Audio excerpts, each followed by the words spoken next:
In 1853, in a candlelit New Orleans bedroom, an enslaved girl named Marie stood behind her mistress's vanity chair, silver scissors gleaming in her hand, while the woman who owned her sat with closed eyes, enjoying her nightly hair brushing.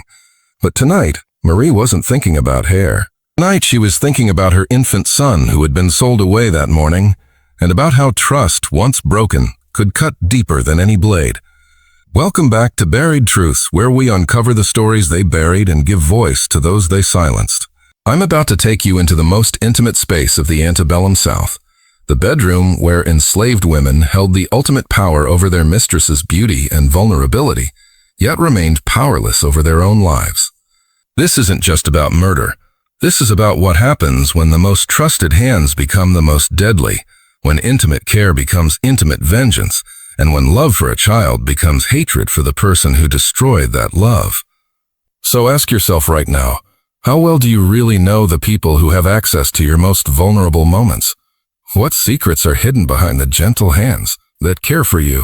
Keep that question close to your heart, because by the end of Marie's story, you'll never feel quite as safe during those quiet, intimate moments when someone else holds the power to hurt you. The year 1853 found New Orleans drowning in decadent luxury built on human suffering. But in the Creole mansions of the Garden District, something darker than Spanish moss was growing in the shadows. The Beauregard Mansion on St. Charles Avenue was a monument to refined cruelty, where the lines between intimacy and ownership, care and control, love and possession were drawn in blood, invisible to those who chose not to see it.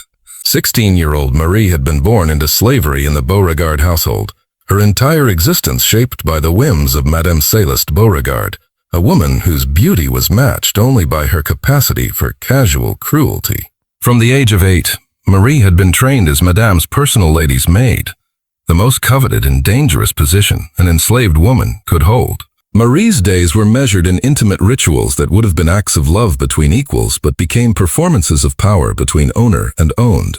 She woke Madame at precisely 7 each morning with café au lait served in bone china, Sidon bone china. She selected Madame's clothing, laced her corsets, arranged her jewelry, and applied the cosmetics that maintained the illusion of effortless beauty that defined Creole society.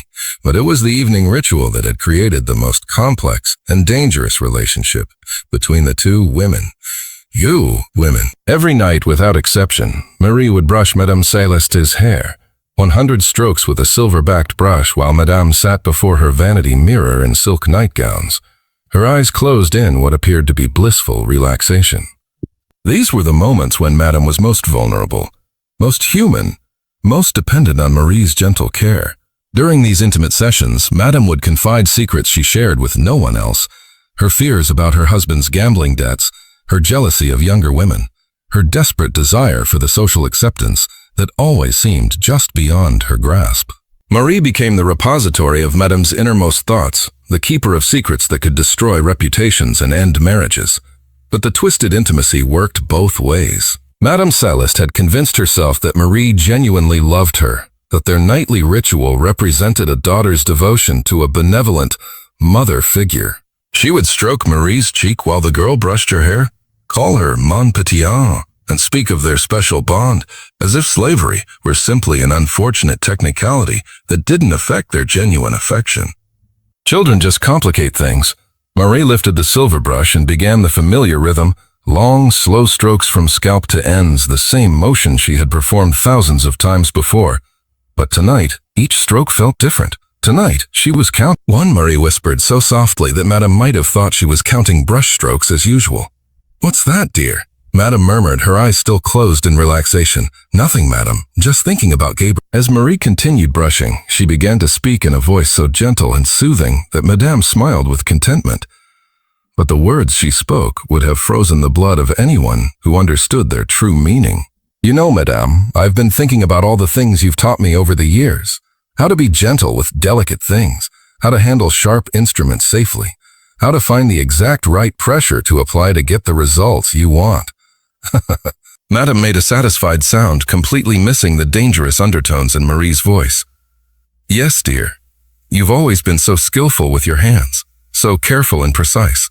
Marie set down the brush and picked up the silver scissors, testing their sharpness against her thumb with the scientific precision of someone conducting an experiment. A tiny bead of blood appeared on her fingertip.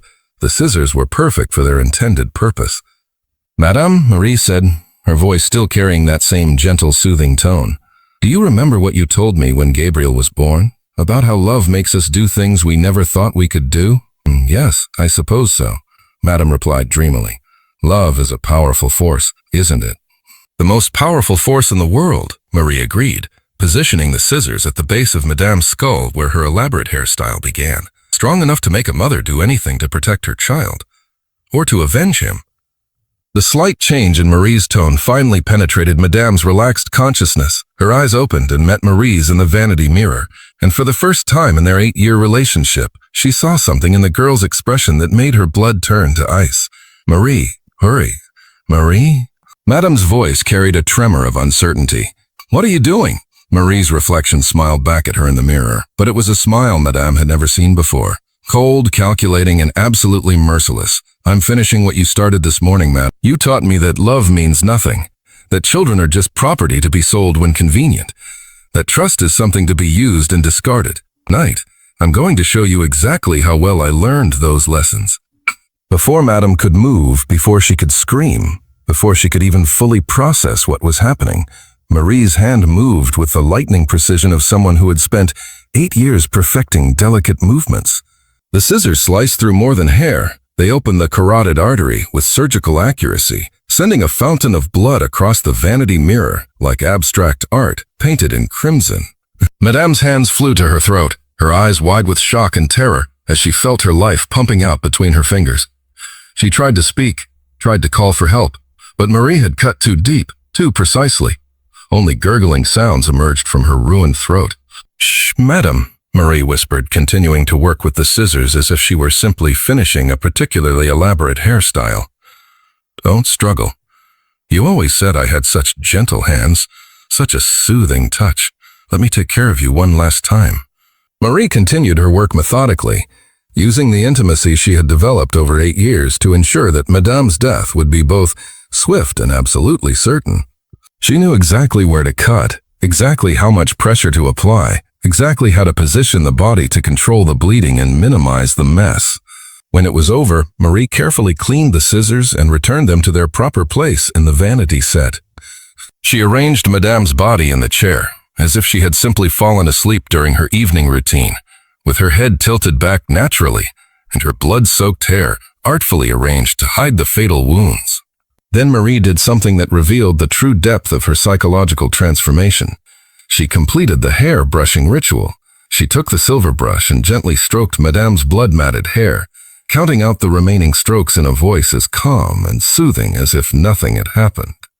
97, 98, 99, 100. There we are, Madame. All finished. Sweet dreams.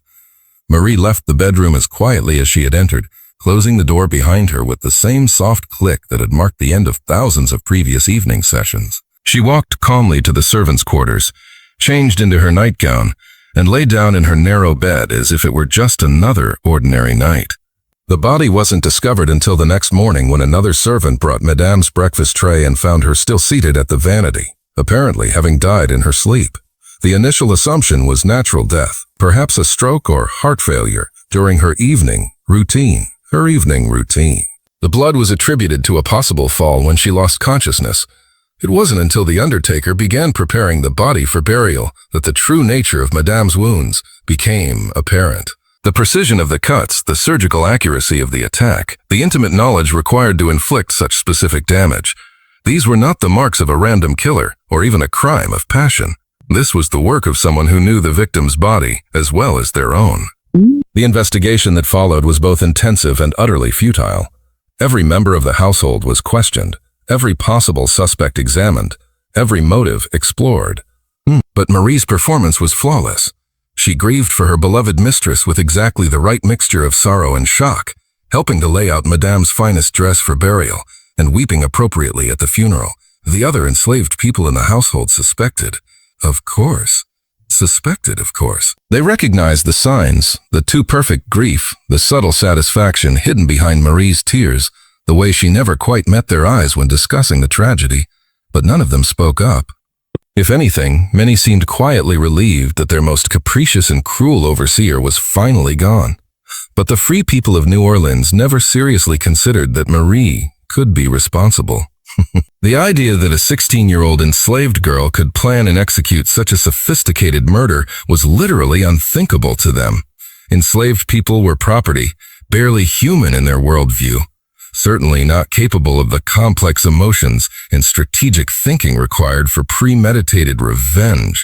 More importantly, the intimate nature of the murder was its perfect camouflage. Who would suspect the devoted lady's maid who had cared for Madame's most personal needs for 8 years? The very intimacy that had made Marie's access possible made her guilt inconceivable to those who needed to believe that their own trusted servants loved them. Marie was sold along with the rest of the Beauregard household effects to settle the family's debts, but she never faced justice for Madame Celeste's murder. She worked for various families throughout Louisiana and Mississippi for the next 12 years, always as a lady's maid, always trusted with the most intimate care of her mistresses. Those who employed her in later years described Marie as the perfect servant, gentle, skilled, devoted, and absolutely trustworthy. She never gave any indication that she was capable of violence, never showed anything but the most appropriate deference and affection for those she served. But she also never formed the kind of intimate bond she had shared with Madame Celeste, maintaining a professional distance that her employers attributed to proper training rather than self-preservation.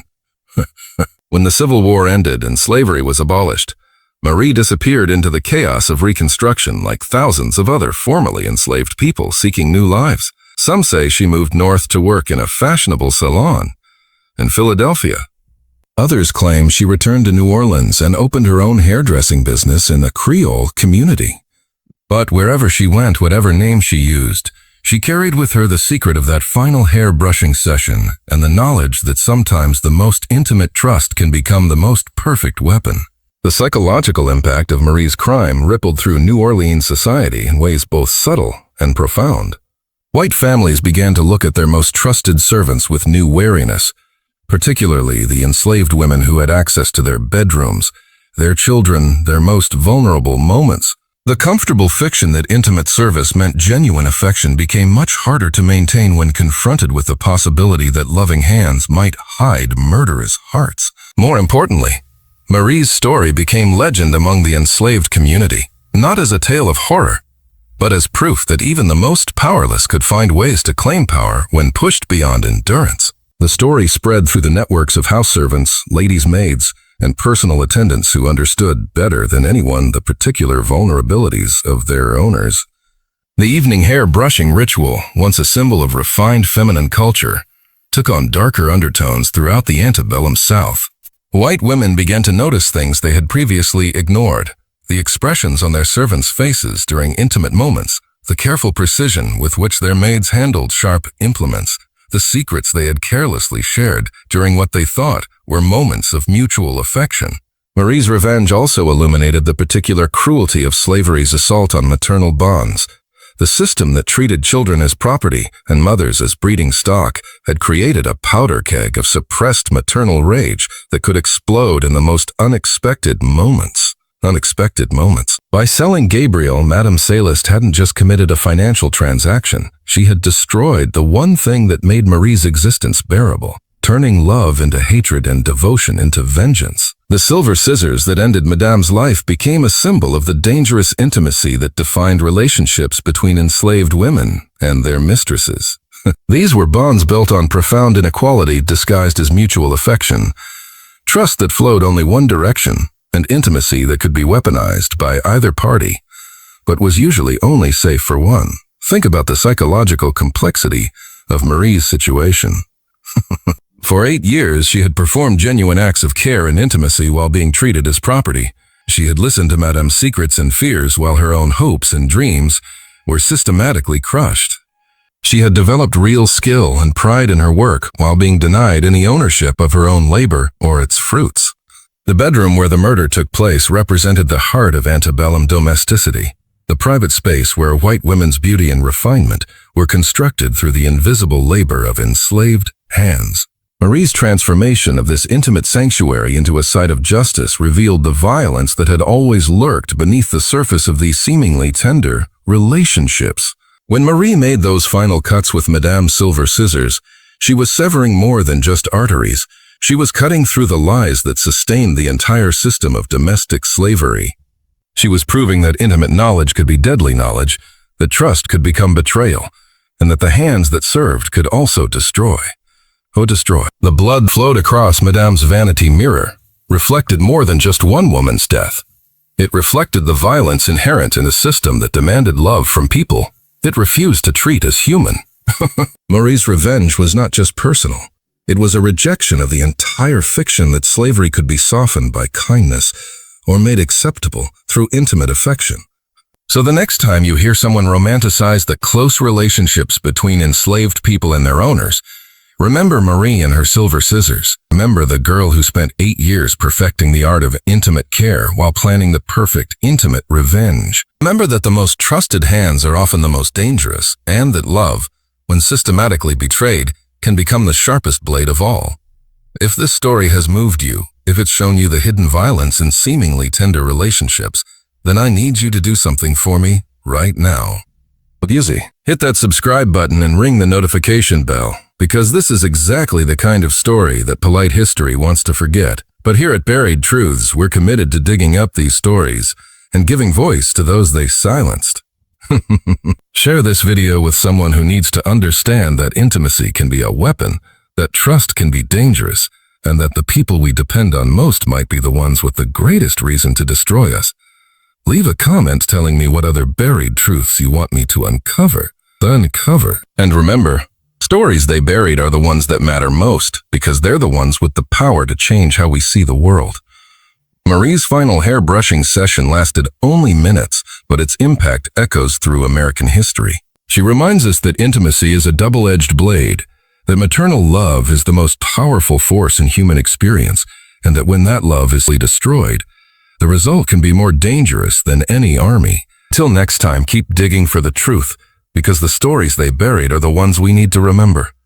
This is Buried Truths, where we uncover the past to understand the present. The voices they silenced will be heard, and the vengeance they thought they had buried will find its sharp, gleaming, perfectly precise way to the surface. Remember, Marie. Remember the silver scissors. Remember that sometimes the gentlest hands hold the deadliest secrets, and that trust, once broken, can cut deeper than any blade.